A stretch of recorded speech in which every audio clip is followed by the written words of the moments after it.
மத சிறப்பு.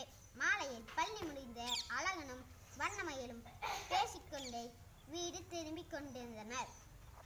வழியில் சாலையோரத்தில் பந்து போன்ற கருப்பட்டு நிறத்தில் ஒரு பழம் விழுந்து கிடந்தது. அதை எடுத்து பார்த்தனர். அது என்னவென்று தெரியவில்லை. அவர்கள் அவ்வழியே வந்த தாத்தாவிடம் இது என்னவென்று கேட்டனர். அழகன், தாத்தா தாத்தா, இது என்ன பழம்? தாத்தா, இதுவா? இதுதான் பனம்பழம். வண்ணமயில், இந்த பழத்தை தின்னலாமா தாத்தா?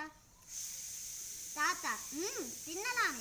வண்ணமயில், மிகச் சுவையாக இருக்கும், சத்து மிக்கதே.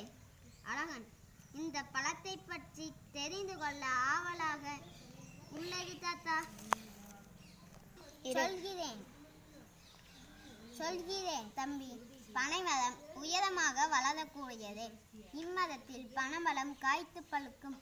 பனமரம் வேர், தூள்பகுதி, நடுமரம், பத்தை மட்டை, உச்சுப்பகுதி, ஓலை, சில்லாட்டை, பனை பீளை, பனங்காய், பச்சை மட்டை, சாலை